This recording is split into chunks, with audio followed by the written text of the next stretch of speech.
दोस्तों, क्या आप जानते हैं कि राफेल फाइटर जेट्स के आगे ये सूंड सी क्या होती है? या फिर क्या इसका कुछ आइडिया है कि स्टारलिंक की सैटेलाइट्स आप तक डायरेक्ट इंटरनेट कैसे पहुंचाती हैं? अच्छा, ये नहीं तो क्या उस जगह के बारे में जानते हैं जहां ग्लेशियर्स के पिघलने पर उनका अंतिम संस्कार किया जाता है? नहीं जानते? तभी तो बनाते हैं हम 10 एक्साइटिंग फैक्ट्स और नॉलेज से भरा ऐसा इलेक्ट्रीफाइंग एपिसोड जो बनाता है आपको पहले से ज्यादा सजग और समझदार। तो बांध लीजिए अपनी अपनी कमर पेटियां एक बार फिर। बिना किसी भी देरी के शुरू करते हैं आज का ये रोमांचक सफर। Factify. Facts on your face. Fact number 1। दोस्तों, Rafale fighter jet Indian air force की शान है और अगर आपने इसकी तस्वीरों को गौर से देखा होगा तो नोटिस की होगी इस जहाज से आगे निकली ये सूंड सी। लेकिन क्या आप जानते हैं कि इसका क्या काम है और ये प्लेन से ऐसे बाहर क्यों निकली होती है? अगर नहीं तो बता दूं कि राफेल बीच हवा में रिफ्यूल यानी कि ईंधन भरने के लिए जिस सिस्टम को इस्तेमाल करता है उसे प्रोब एंड ड्रॉग सिस्टम कहते हैं और इस विमान में आगे की तरफ हवा में उठी हुई इस सूंड को रिफ्यूलिंग प्रोब कहते हैं। तो होता क्या है कि बीच हवा में एक रिफ्यूलिंग एयरक्राफ्ट या फिर टैंकर राफेल के आगे उड़ता हुआ एक लंबी फ्लेक्सिबल पाइप डिप्लॉय करता है जिसके दूसरे सिरे पर एक टोकरी जैसा डिवाइस होता है जिसे कहते हैं ड्रोग। इस ड्रोग के राफेल के प्रोब के साथ सिक्योर कनेक्शन बनाते ही एक वाल्व खुलता है और पाइप के जरिए ईंधन राफेल के फ्यूल टैंक में पहुंच जाता है। ये रिफ्यूलिंग बहुत ही फास्ट होती है और ये सिस्टम पहले 500 लीटर और अब अपने नए नारंग पॉड के साथ 1000 लीटर फ्यूल 1 मिनट में ट्रांसफर कर सकता है। दोस्तों, ये एक बहुत ही चैलेंजिंग मैन्यूवर होता है जिसमें पायलट की मेन जॉब होती है टैंकर एयरक्राफ्ट के साथ सिंक में कई मिनट तक उड़ना, जिसके बाद जब रिफ्यूलिंग कंप्लीट हो जाती है एक झटके के साथ राफेल जेट का पायलट अपनी प्रोब को ड्रोग से अलग कर लेता है और आगे अपने मिशन पर निकल जाता है। Fact number 2। झारखंड के जंगलों में बसे आदिवासी गांव हो या फिर सुदूर रेगिस्तान में बसने वाले बंजारे, हिमालय के किसी पहाड़ पर बसे लोग हो या फिर इंडियन ओशन में एक तैरती नाव में हिचकोले खाते ये मछुआरे, दोस्तों इन सभी में एक चीज है जो कॉमन है और वो ये है कि जहाँ ये रहते हैं वहाँ मोबाइल फोन का नेटवर्क नहीं आता और इंटरनेट तो छोड़िए, कॉल तक कनेक्ट नहीं हो पाती। इसी प्रॉब्लम को सॉल्व करती है एलॉन मस्क की स्टारलिंक जो डायरेक्ट सैटेलाइट से आपके घर पर हाई स्पीड इंटरनेट देने का काम करती है। लेकिन दोस्तों, क्या कभी आपने ये जानने की कोशिश की है कि ये रेवोल्यूशनरी टेक्नोलॉजी आखिर काम कैसे करती है? अगर नहीं तो बता दूं कि स्टारलिंक कंपनी ने स्पेसएक्स की मदद से हजारों छोटे छोटे सैटेलाइट्स को स्पेस में भेजा है जो जमीन से लगभग 500 किलोमीटर ऊपर अर्थ के लोअर ऑर्बिट में पृथ्वी का चक्कर लगाती रहती है। 250-300 किलोग्राम वजनी ये सैटेलाइट्स वैसे तो एक ऑफिस टेबल के साइज की होती हैं, लेकिन सोलर पैनल्स खुलने के बाद ये 5-6 मीटर तक लंबी हो जाती हैं। ये सैटेलाइट्स लेजर और रेडियो सिग्नल्स के जरिए एक दूसरे से कनेक्टेड रहती हैं और पूरी पृथ्वी के इर्द गिर्द एक जाल जैसा नेटवर्क बना लेती हैं। इसीलिए आप चाहे धरती पर कहीं भी हो, स्टारलिंक की इस छोटी सी डिश की मदद से सीधे इस ग्लोबल नेटवर्क से जुड़ सकते हैं। बस डिश को खुले आसमान में रखो और बिना किसी केबल या टावर की जरूरत पड़े हाई स्पीड इंटरनेट एंजॉय करो। जुलाई 2025 तक ही स्टारलिंक स्पेस में 7600 सैटेलाइट से छोड़ चुका है और ये नंबर आने वाले सालों में और बढ़ता रहेगा क्योंकि एक तो स्टारलिंक सैटेलाइट्स का लाइफ स्पैन 5 से 7 साल का ही होता है जिसके बाद उन्हें रिप्लेस करने की जरूरत पड़ेगी। दूसरा, स्टारलिंक अपने ग्लोबल इंटरनेट नेटवर्क को और बेहतर बनाने के लिए भी नई और एडवांस सैटेलाइट से लॉन्च करता रहेगा और हमारे इंडियन टेक जायंट्स उनके बारे में बताया था मैंने कैसे मस्क के इस स्टारलिंक कनेक्शन को बेचने का काम करेंगे वो। Fact number 3। 9000 करोड़ रुपए। दोस्तों, ये वो फिगर है जो रेलवेज ने पिछले 5 सालों में अपने रेवेन्यू में ऐड किया है सिर्फ एक सिंपल सा स्टेप फॉलो करके, और वो स्टेप है सीनियर सिटीजन्स को जो रेलवेज में टिकट पर डिस्काउंट मिला करता था उसे विड्रॉ करना। कोविड पैंडेमिक से पहले तक इंडियन रेलवेज में 60 साल से ऊपर पुरुषों को 40% और महिलाओं को किराए में 50% की छूट मिलती थी। कोविड के दौरान इसे बंद तो टेम्परेरी बेसिस पर किया गया था, लेकिन फिर इसे कभी वापस लाया ही नहीं गया। किसी ने आरटीआई लगाई तो पता चला कि मार्च 2020 से फरवरी 2025 के बीच रेलवेज ने देश के 31 करोड़ सीनियर सिटीजन से फुल किराया वसूल कर 8,913 करोड़ का एडिशनल रेवेन्यू जनरेट किया है। पार्लियामेंट में बहस और पब्लिक डिमांड के बावजूद अभी इस डिस्काउंट को रिस्टोर करने का रेलवे का कोई प्लान नहीं है, जबकि इससे हमारे रिटायर्ड और बुजुर्ग लोगों पर जो ऑलरेडी फाइनेंशियली स्ट्रगल कर रहे होते हैं उनकी जेब पर बर्डन बड़ा है। ऐसे में अगर रेलवेज भी इन लोगों के बारे में ना सोचकर सिर्फ अपने प्रॉफिट्स पर ही ध्यान देगी तो फिर उसे देश की लाइफलाइन कहना कितना सही है, नीचे कमेंट्स में लिखकर जरूर बताएं। Fact number 4। 31 जुलाई 1940 यही वो तारीख थी जब जनरल डायर को मारने वाले सरदार उधम सिंह को अंग्रेजों ने फांसी पर चढ़ा दिया था।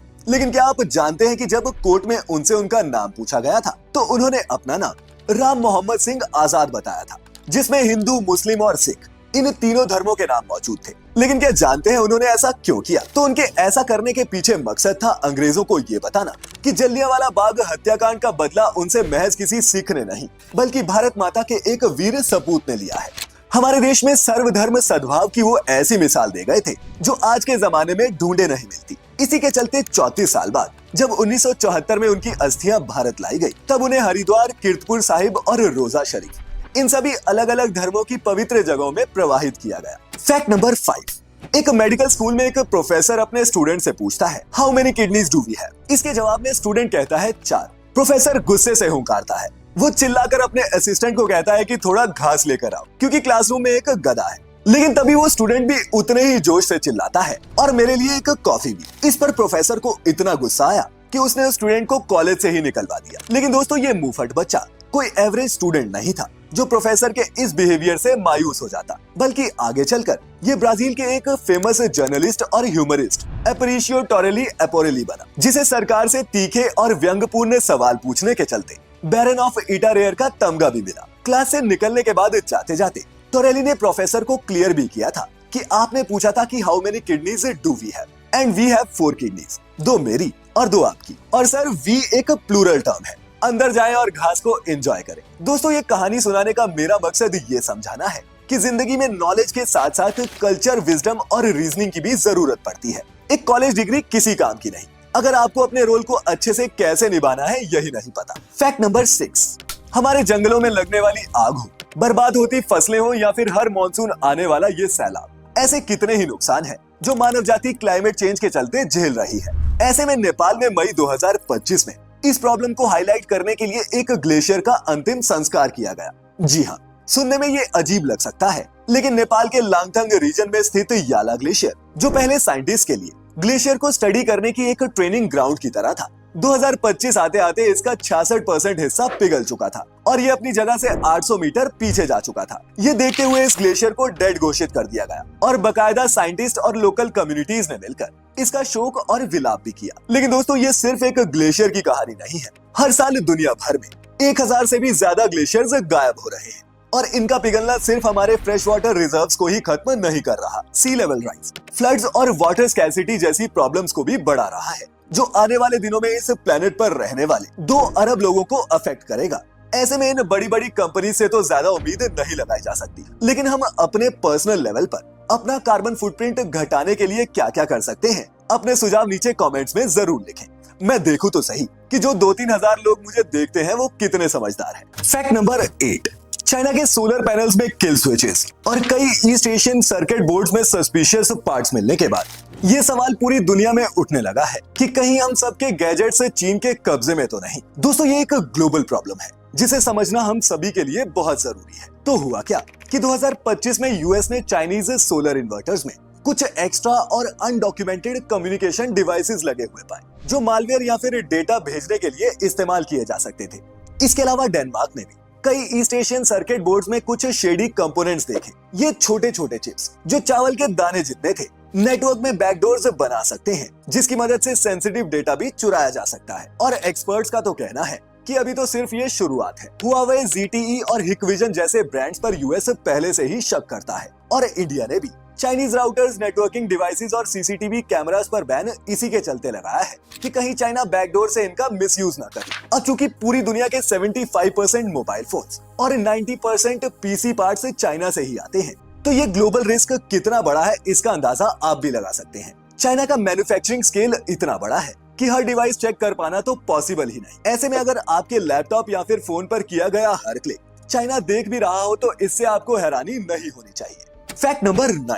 तो दोस्तों, अगर आप भी जानना चाहते हैं कि शादी में आपको लड़की वाले कितना दहेज देंगे, तो अब आप ये चेक कर सकते हैं शादी.org के इस डाउरी कैलकुलेटर पर, जो आपको एक सिंपल गूगल सर्च से मिल जाएगा। इस पर अपनी एज, प्रोफेशन, सैलरी और एजुकेशन वगैरह डालकर एआई की मदद से आप कैलकुलेट कर सकते हैं कि आप कितना दहेज डिजर्व करते हैं। तो जो भी ये ट्राई करे, इस वीडियो के कमेंट्स में अपने दहेज की रकम जरूर शेयर करें। देखें तो सही कि आपकी वर्थ कितनी है। और आज के फैक्टिफाइड हीरोज में बात करेंगे एक इंस्पायरिंग इंडियन मैराथन रनर फौजा सिंह की, जो ये प्रूव करके गए कि age is just a number.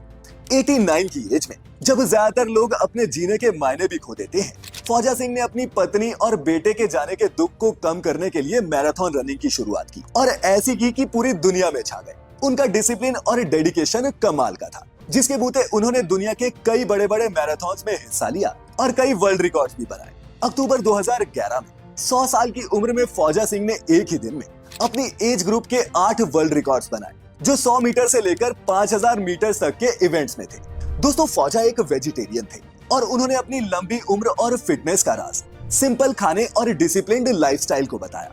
लेकिन अफसोस की बात रही कि इसी साल 14 जुलाई के दिन 114 साल की उम्र में वो अपने ही गांव में सड़क पार करते हुए एक हिट एंड रन हादसे का शिकार हो गए।